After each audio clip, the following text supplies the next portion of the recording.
All right, guys, thanks for watching. Thanks for sharing all that stuff.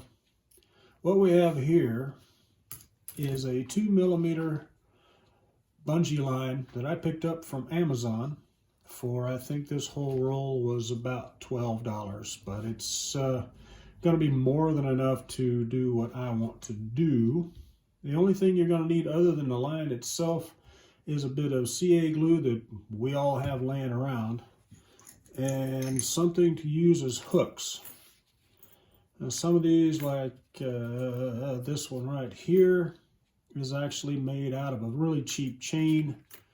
This stuff right here, and I get this stuff pretty cheap. I think it's about 99 cents a foot, and you can see all of those hooks. You just straighten those out and you've got hooks to make your bungee cords.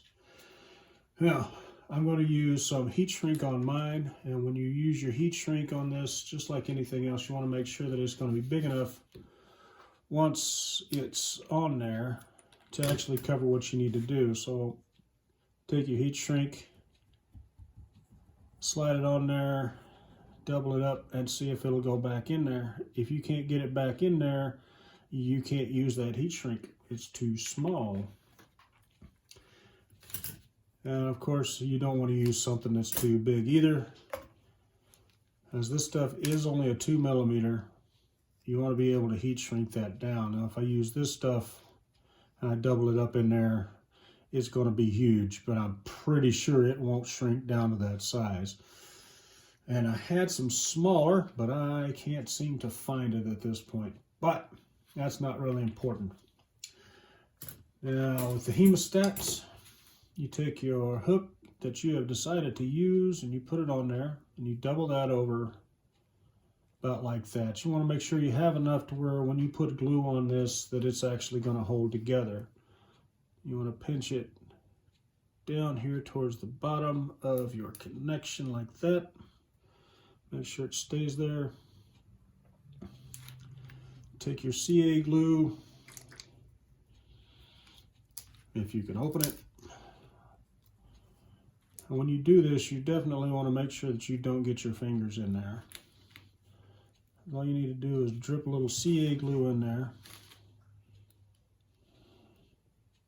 And of course, once you do, you want to open that up, get it in there, and make sure that it's pinched down nice and tight. Once it's pinched in there, it'll glue up just fine. Now, if you have the correct size heat shrink, you just slide your heat shrink over, and that'll help secure that. And once you've got the CA glue on there, that is, you can see that thing hasn't even dried yet completely. It's still sticking to my fingers, and it's more than strong enough to hold at full extension. You can make this with multiple different varieties. This is one that I made for my Gen 1 deadbolt to match the body color. I made a couple of different styles. I got the clear heat shrink on these, but these are larger. This is actually just old shoelaces that came out of shoes that had the elastic straps in them. So that's basically what I did. I just cut that out, folded it over, put the heat shrink on it, and made my own bungee cords. You can do this with any size bungee cord you can find, I suppose. These are plenty strong enough to hold. Once you've got that doubled over and it's all glued together, that becomes all just basically one piece, and it's hard enough that it's going to stick in whatever position you glue it. You can see that one, I got a little bend in it, and that one is fairly straight. But they'll stay like that probably forever until the whole thing rots away.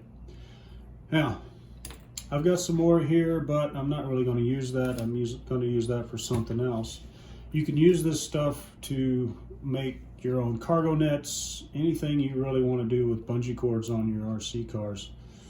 You can use this stuff to hold the batteries in. I mean, the possibilities are just as limited as your imagination. But once you get this stuff all set up and you cut out the size that you want, you just fold the other end on over, put another hook on, and glue it in place as well. Like I said, this stuff is plenty strong enough. I mean, it's got a good stretch to it, and it's got a nice spring back.